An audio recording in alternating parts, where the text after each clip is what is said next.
Hi friends, నా పేరు Sandeep, Khammam Sandeep mobiles. ఇది వచ్చేసి ఐఫోన్ 13 ప్రో అండి. ఇది డిస్ప్లే టచ్ బాగానే ఉంది, కానీ ఓన్లీ పైన గ్లాస్ పగిలింది. అంటే ట్యాంపర్ గ్లాస్ కాదు, డైరెక్ట్గా డిస్ప్లేతో పాటు వచ్చే గ్లాస్ పగిలింది. ఈ గ్లాస్ రీప్లేస్మెంట్ కోసం కస్టమర్ తీసుకొచ్చారు. మీకు క్లియర్గా కనిపిస్తుంది అనుకుంటున్నా, చూడండి ఒకసారి. ఇదిగోండి, ఈ గ్లాస్ రీప్లేస్మెంట్ కోసం వచ్చింది. ఇది గ్లాస్ రీప్లేస్మెంట్ కోసం మనం ఫోన్ అయితే ఓపెన్ చేస్తున్నాము. డిస్ప్లే అనేది బాడీలో నుంచి విడదీస్తున్నాను, చూడండి. ఈ స్క్రూస్ అన్నీ కూడా ఓపెన్ చేస్తున్నాను. డిస్ప్లే అయితే ఇలా బయటకు వచ్చేస్తుంది. పగిలిపోయిన ప్లేస్ చూస్తున్నారు కదా. ఈ డిస్ప్లే గ్లాస్ రిమూవ్ చేసే ముందు ఈ పైన సెన్సార్ స్ట్రిప్ ఉంటుంది. ఇది రిమూవ్ చేయడానికి దాన్ని కొంచెం హీట్ చేయాల్సి వస్తుంది. ముందు పైన అయితే స్క్రూస్ ఉంటాయి. ఈ స్క్రూస్ రిమూవ్ చేసుకుని ఒక చిన్న షీల్డ్ ఉంటుంది, దాన్ని సెక్యూర్ చేయడానికి. ఆ షీల్డ్ తీసేసిన తర్వాతకి ఈ స్ట్రిప్ అనేది కొంచెం పెట్రోల్ వేసుకుని హీట్ చేసుకుంటే ఫ్రీగా వచ్చేస్తుంది, చూడండి. దానికే ఫ్రంట్ కెమెరాకి సంబంధించిన మైక్ కూడా ఉంటుంది. సో ఆ స్ట్రిప్ జాగ్రత్తగా తీయాలి. ఇప్పుడు ఏంటంటే మనం గ్లాస్ అనేది సపరేట్ చేస్తున్నాం, చూడండి. మీకు వైర్, సన్న వైర్ కనిపిస్తుంది కదా, ఆ వైర్ తోటి డిస్ప్లేను గ్లాస్ని సపరేట్ చేస్తున్నాను, చూడండి.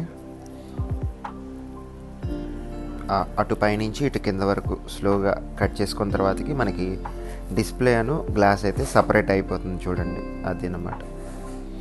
ఇది పగిలిపోయిన పాత గ్లాసు. దీనికి పైన గమ్ ఉంది, చూడండి. ఈ గమ్ అంతా కూడా రిమూవ్ చేసేస్తాను. నేను ఓసీఏ లామినేషన్ అంట కదా, ఈ ఓసీఏ షీట్ అనమాట ఇది.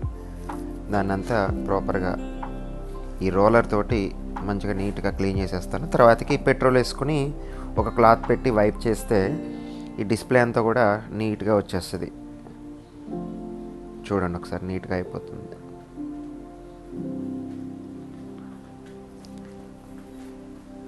సాధారణంగా ఇలాంటి వాటికి మ్యాక్సిమం రిస్క్ తీసుకోము, ఎందుకంటే బాగా పగిలితే తప్ప రిస్క్ చెప్పము.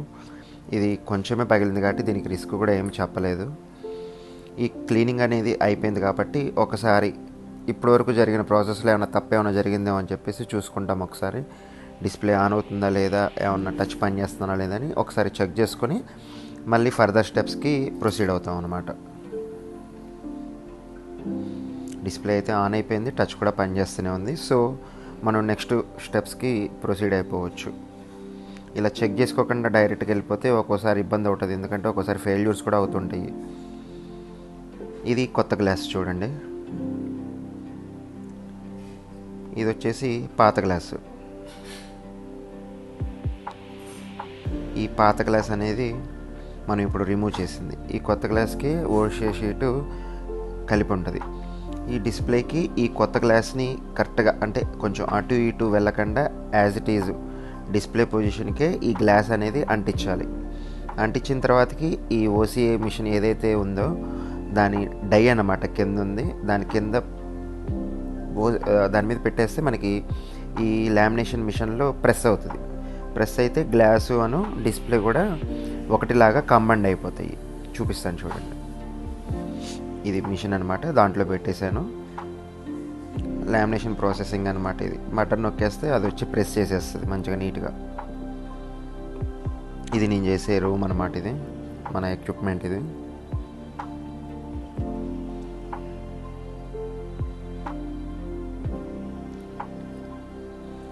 చూడండి, ప్రెస్ చేస్తుంది. ఇలా ప్రెస్సింగ్ అయిపోయిన తర్వాతకి గ్లాస్ అను డిస్ప్లే మళ్ళీ ఒకటే పార్ట్ కింద రెడీ అయిపోతాయి. అది చూసాడు, పడిపోయింది. ప్రెస్సింగ్ అయిపోయిన తర్వాతకి వచ్చేసింది. ఇప్పుడు ఈ ప్రెస్సింగ్ తర్వాతకి చిన్న చిన్న బబుల్స్, ఏమన్నా గ్యాప్స్ కనిపిస్తుంటాయి అప్పుడప్పుడు. వీటిని రిమూవ్ చేయడానికి ఈ బబుల్ రిమూవర్ ఇది ఉంటుంది అనమాట. ఇదేంటంటే మన ప్రెషర్ కుక్కర్ లాగా ఒక ఈ ఎయిర్ అనేది ఈ డిస్ప్లే లోపల ఉంటుంది కదా, ఈ ఓవెన్ లాంటి దాంట్లోకి ఎయిర్ పంపిస్తూ ఉంటుంది. ఆ ప్రెషర్ తోటి ఏమవుతుందంటే ఏమన్నా బబుల్స్ ఉంటే ఆ బబుల్స్ అన్నీ కూడా మనకి పోతాయి అన్నమాట. మళ్ళీ ఫ్యూచర్లో కూడా బబుల్ రాకుండా ఉంటుంది. ప్రస్తుతానికైతే బబుల్స్ ఏం రాలేదు. దీంట్లో ఇంకోటి ఏంటంటే మనకి యూవీ ల్యాంప్ ఉంటుంది. ఈ యూవీ ల్యాంప్లో పెట్టేస్తే ఒక 2 minutes యూవీ ల్యాంప్ మిషన్ చూపిస్తాను, చూడండి. మనకి ఫ్యూచర్లో కూడా మళ్ళీ ఎటువంటి బబుల్స్ రాకుండా ఓసీఏ లామినేషన్ వచ్చేసి మనకి మెత్తగా ఉంటుంది. ఈ ఓసీఏ లామినేషన్ అనేది గట్టిగా గ్లాస్ లాగా కొంచెం అయిపోవాలి అంటే ఈ యూవీ ల్యాంప్లో క్యూరింగ్ చేస్తే కొంచెం సేపు ఒక 2 minutes పాటు మనకి ఆ ఓసీఏ షీట్ అనేది మంచిగా గ్లాస్ తోటి కలిసిపోయి గట్టిగా అయిపోతుంది అన్నమాట. క్యూరింగ్ కూడా అయిపోయింది. మళ్ళీ నేను సెన్సార్ స్ట్రిప్ తీసాను కదా ఫస్ట్, మళ్ళీ ఆ సెన్సార్ స్ట్రిప్ దాని ప్లేస్లో దాన్ని ఫిక్స్ చేసేస్తున్నాను చూడండి.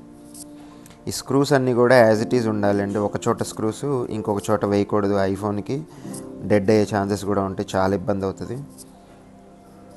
ఫిక్స్ చేసాను. డిస్ప్లే అయితే ఓకే.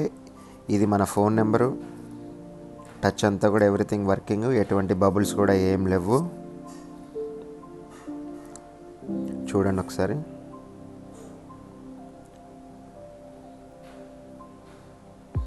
మనం ఇప్పుడు ఫర్దర్ స్టెప్స్కి అంటే ఏంటంటే ఇప్పుడు తీసిన స్క్రూస్ అన్నీ కూడా ఫిక్స్ చేసేస్తాను బాడీకి.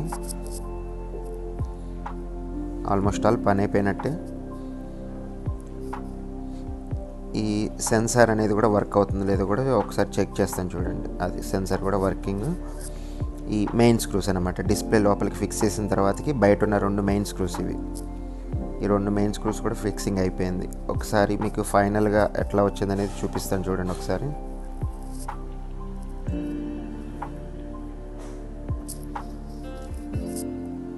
కస్టమర్ కేస్ ఇది.